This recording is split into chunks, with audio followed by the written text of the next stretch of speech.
kang papasok na naka-slippers lang. Magpadali ka na!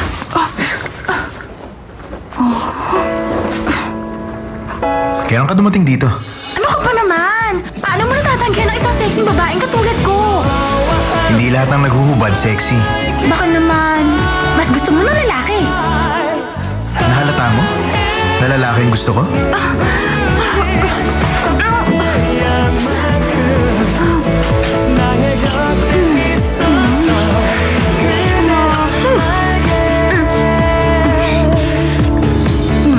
Gina? Mami, nandito siya!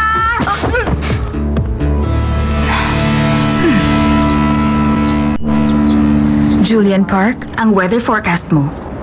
Pinangalanan kang Julian ng mga magulang mo. Tulad ng maaliwalas na langit pagkatapos ng ulan, gusto nilang magkaroon ka ng buhay na masaya at masgana. Sa 29 years mo, madilim ang ulap at maulan. Pero magbabago yun. Batiin mo ang magandang kalangitan at yakapin mo ang init na dala ng spring. Oh! Oh! Ha? Oh! Lagot!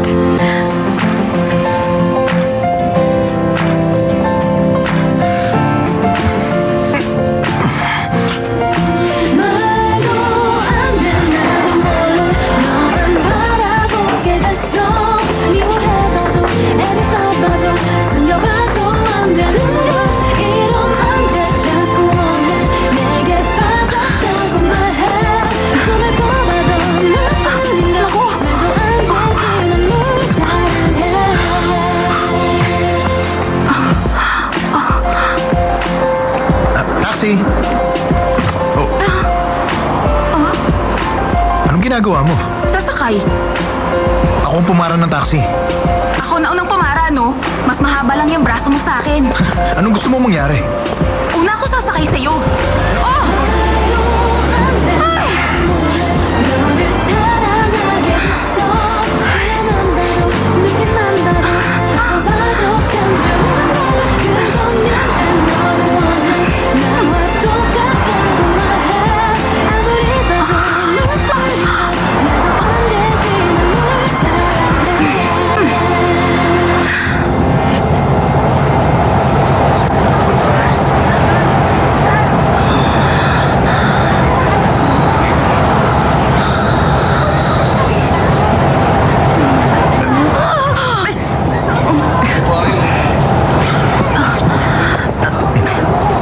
Uupo ka ba?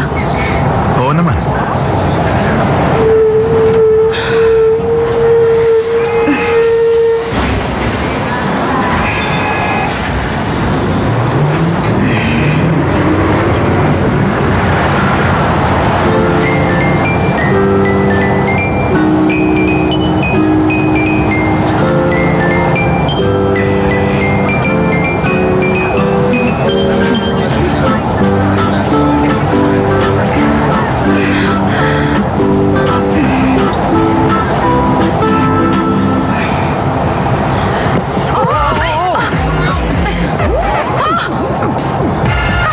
Hinipuan mo ba ako? Hindi kita hinipuan ha. Hinarangan lang kita. Ano ka? Sinungaling, anong hinarangan? Kanina ka pa nakatingin sa likod ko, ah! Mauupuan mo kasi yung scale model ko. Hinarangan lang kita para maprotektahan ito. Ano? Ang sama mo naman. Mas mahalaga pa ba sa'yo yung plastic na yan? Kaya hinawakan mong likuran ko? Source of income ko ang plastic na ito. Grabe ka. Ang sama. Ang sabihin mo, bastos ka talaga. Mama! Punta tayo sa police station! Sige po, sa police station. Bilisan niyo. Ano yun? Miss, alam mo ba ang ibig sabihin ng gross negligence? Ano? Gross ano? Hindi ko sinadya yung ginawa ko kanina. Kaya kahit hindi mo nagustuhan, hindi mo yung magagamit laban sa akin sa korte. At saka, tama ba namang isama mo ang lahat ng pasahero ng bus sa police station? Ang selfish mo naman. Mas importante pa ba yung likuran mo kaysa sa oras ng mga tao rito? Uy, kung may problema kayo, ayusin nyo na lang. Huwag nyo na kaming idamay. Ano ba naman yan? Pala kayo. Wala namang ganyanan! Uy, miss, bigyan mo mga yan! Ano ba yan?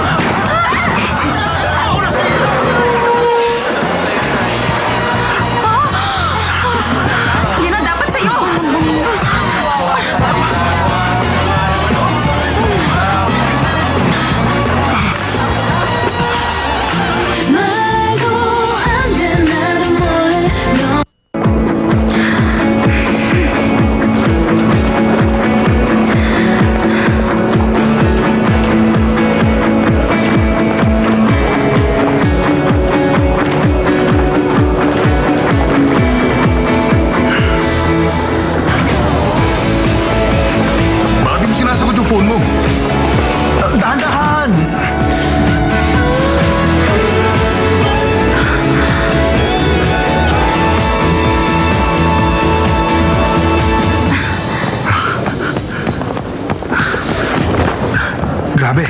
Hindi ako nakakuha na acrylic.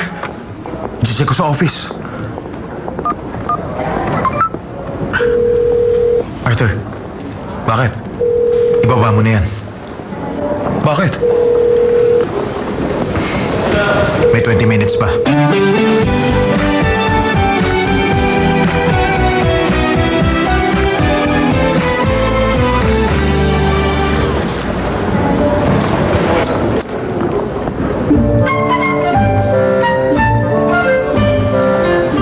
Nandito na ako.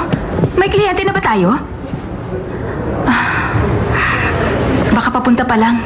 Nag-almasal ka na? Hindi pa eh. Eto ang brunch box. Grabe. Kung wala ako, paano ka mabubuhay? Thank you. Simple. Bahala na sa akin si Charlie. Yung magaling mong boyfriend. Yung nagpadala ng halaman pero hindi nagpakita. Yun oh. Talaga? Si Charlie nagpadala nito? Ay, ibang klase talagang taste ni Charlie kahit sa halaman at bulaklak, no? Nagmukha tuloy class ang stall natin. Yan ang akala mo. Teka, hindi man lang ba siya dadalaw dito para kamustahin ka ng personal? Sandali. Sinabi ko na sa'yo na hindi siya makakapunta dahil may gagawin siyang importanteng presentation ngayon. Pero sa itaas niya lang gagawin ng presentation. Ha?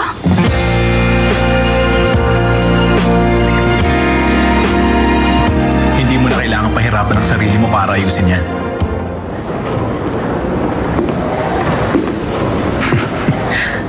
Mr. Kim, ibigay mo na sa kanila.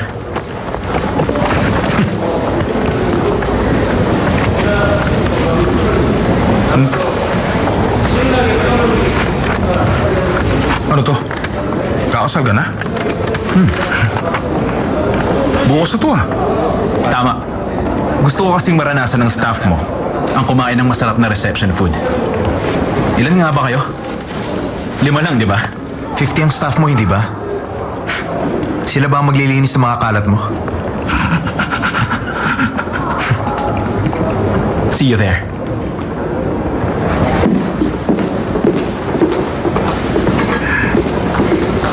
Dapat tayong pumunta sa kasal niya para marami tayong makilala. Ayoko, hindi ako mahilig makipagsosyalan. Okay, pumunta na lang tayo para makita ang babaeng pakakasalan ni Charlie. Wala akong panahon. The first, the best, the greatest. These are the values that Mirai Construction is worth. We're going to turn the Dream Art Center into an iconic city landmark, like the Sydney Opera House, a structure that we can be proud of. Also,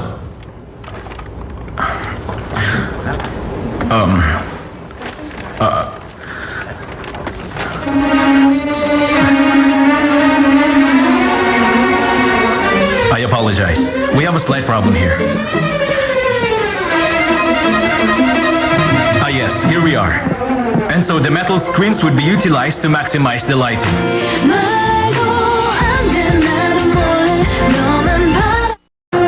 Is the site where the Dream Art Center will be built. Mountain, river, and lake. Is it humanly possible to make something lovelier than nature itself? And because we consider this beautiful natural environment, we are planning to build an extension of nature.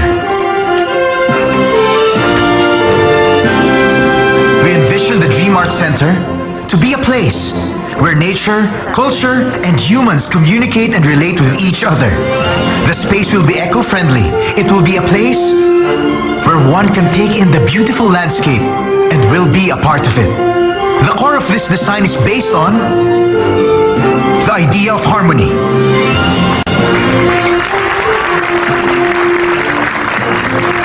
That ends the proposal presentations for the Dream Art Center. The results will be announced here in 1 hour. Thank you. Ayan. Para saan ba ang ganitong furniture? Kung noon mag-isa kayong kumakain ng noodles, ngayon, pwede na kayong kumain habang kinakausap nyo ang sarili nyo sa salamin. Pag binuksan nyo to, pwede kayong manood ng movies o magpatugtog sa laptop nyo. Ano sa tingin nyo? Nag-iisa lang to sa mundo, ang all-useful, multi-purpose table. Narito na, ang personal table.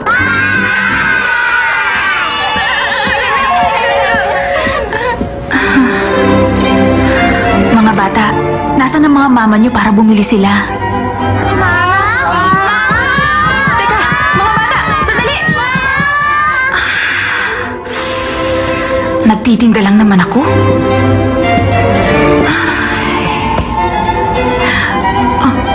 Miss, ganyan-ganyan ang type ko. Naku, sir, pasensya na po. Kasi may boyfriend na ako eh. Hindi na pwede. Hindi ikaw, miss. Yun. Ang personal table? Ang personal table. Gusto kong umorder ng 30 pieces. Talaga po? Anjo! Promise, magbabayad ka agad ako sa'yo. Ha? Ha? Sigurado ka? Bakit mas malaki ang interes sa halaga ng inutang ko? Halika, Anjo, may kliyente tayo. Andiyan na po, ma'am. Si sir, gusto niyang umorder. Ha, talaga po? Sandali. Sumama po kayo sa atin. Bigyan mo siya ng coffee, ha? Okay. Hi, Charlie! Winner ako!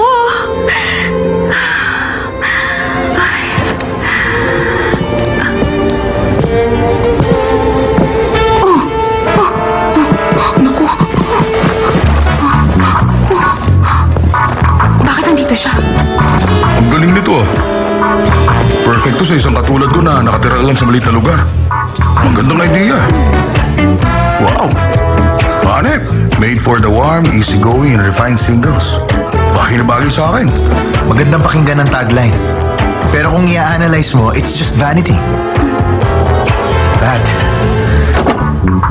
At paano ka naman kakain sa ganyan? Para kang aso. Ang hirap kasi sa'yo, masyado kang masayalaan. Kung sino man ang gumawa nito, wala siguro siyang boyfriend o girlfriend na ipagluluto niya. Isa siyang egoist. May point ka dyan, ha? Posible rin na hindi siya marunong makipag-usap. Kung babae ang nakaisip niyan, matandang dalaga siya. At masungit. Tama. Ano sinabi mo? Ikaw na naman. Ikaw yung... Siya ba yung babaeng sumira ng scale model mo? Kanina umaga? Anong ako? Tinawag mo ba akong egoist at isang matandang dalaga na masungit? Mama, ako si Julian Park, furniture designer. Pinapatunayan mo lang na tama ang iniisip ko sa'yo. Ang yabang mo ah. Ano bang alam mo sa furniture ha? Sa dinner table, nagkakasalong kumain ang buong pamilya. Sa pagkainan sila nagkwekwentuhan. Bakit naisip mong gumawa ng ganitong klaseng mesa? Simple lang ang dahilan. May mga tao sa mundong ito na nag-iisa sa buhay at walang kasalong kumain. Sige na, umalis ka na dahil wala akong planong pagbentahan ka. Huwag kang mag-alala dahil wala akong plano bumili ng furniture. Nagawa ng isang cheap designer. Bastos. Ang kapal ng mukha niya. For the Dream Arts Center project. Lord, deboto niyo po si Mama. Nagpunta pa ako sa simbahan kaninang madaling araw para lang po magdasal. Please, pagbigyan niyo po ang wish ko dahil kung hindi po, hindi na ako magsisimba ulit kahit kailan. Hindi ako nagbibiro. Ladies and gentlemen, the winner is Mirai Construction.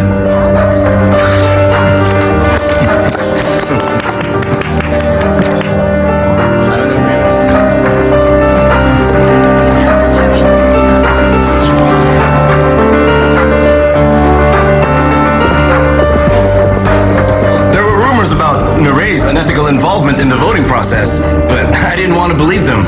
This was fixed from the start. We've all been played. Tama sila. Nung nakita tayo ni Charlie, ang sabi niya sa atin, huwag na nating ayusin yung scale model. Alam niya na resulta nito simula pa lang.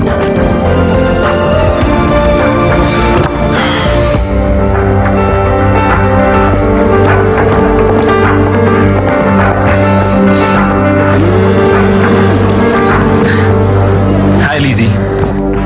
Sinabi mo na? Hindi pa. Pero promise, sasabihin ko na sa kanya ang tungkol doon. Wala ka nang dapat ipag-alala. Sana nga masabi mo na. Hello? Hello? Grabe siya. Lagi na lang niya ako binabagsakan ng phone. Mr. Kim, pahingi nga ako ng isang invitation. Sir, basahin niyo po ito. Sige na.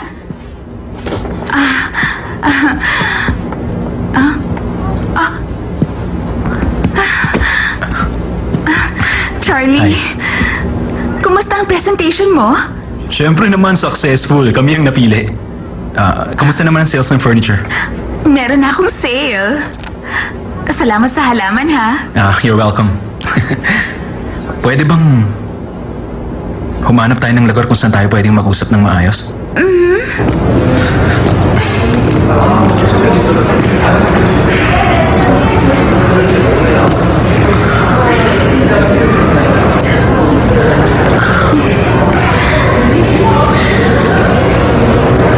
Hindi ko alam kung paano ko sisimulan.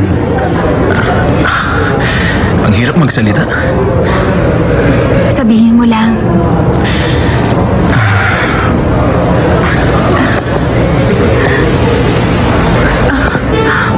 Charlie, ano bang ginagawa mo? Bakit ka lumuluhod? Parang magpo-propose ka ng kasal.